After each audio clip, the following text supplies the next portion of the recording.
Welcome to the Big Boss Arnold channel, and thanks for joining me on another episode. This episode will be the second in my rewatch series. This episode will focus on the second episode of the fairy tale anime. If you have not watched my first episode for the series yet, I recommend you watch the first video before watching this episode.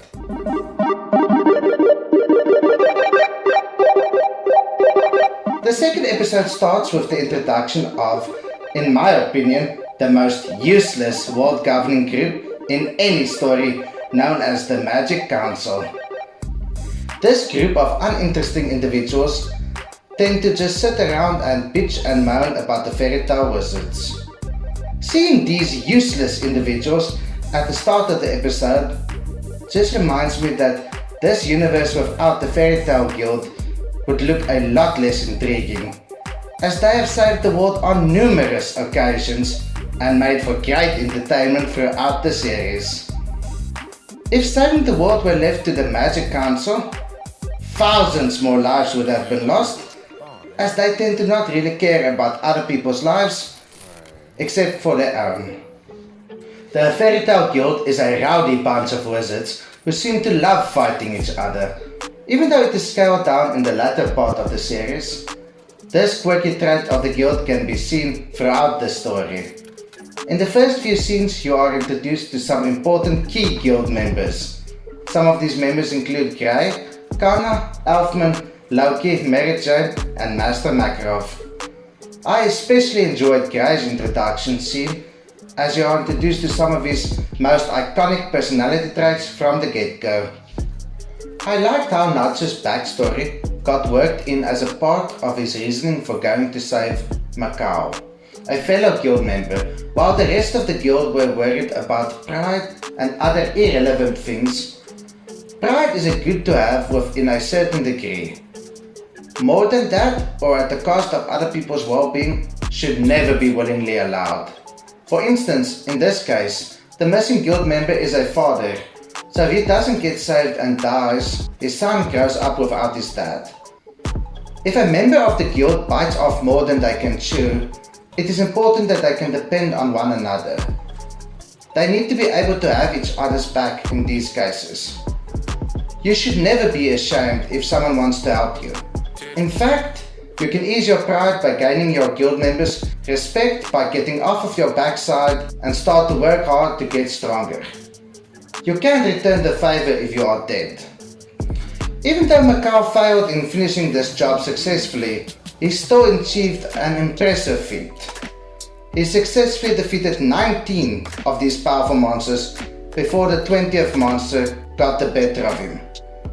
If you manage to defeat 19 strong monsters on your own, you really have nothing to be ashamed of in failing to defeat the 20th. In this episode, we get to see Natsu's first interaction with a celestial spirit. It's quite funny that the first celestial spirit Natsu gets to meet is Horologium, as the only reason Lucy summoned him was to keep her warm from the cold. Here you see Lucy complaining about the cold and wanting to go home all the time. Having seen the whole series, it's amazing to see how much her personality has improved throughout the story. It's also funny how her selfish impulses led to her being in even more danger, because while she was in the clock, she was an easy target for the monster. Yes, the clock can protect her, but only for a limited amount of time, as Lucy's magical power was very limited at first. At the start of the series, Taurus is one of Lucy's strongest spirits, but unfortunately his first appearance sums up how most of his fights fare throughout the story.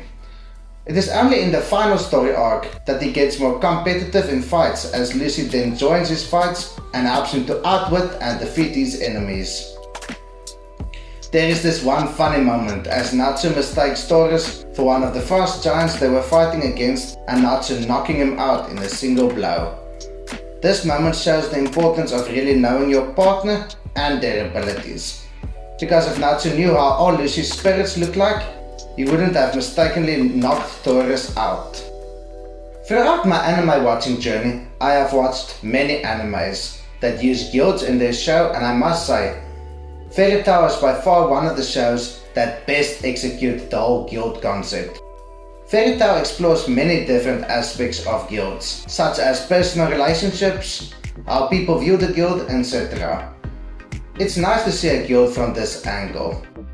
I do understand that not all shows can explore the guild concept in full due to the nature of the show, but it is a nice change of pace, seeing everyone's view, as this makes you feel as if you're a member as well, making this in some aspects an immersive experience while watching this show. Well, that's it for my thoughts on my second episode rewatch. Hope you guys enjoyed it. I look forward to reading and interacting with everyone in the comments down below. Please do me the favor of liking my video, commenting and subscribing if you have not. This is Big Boss Arne saying have a nice day till we speak again. Cheers.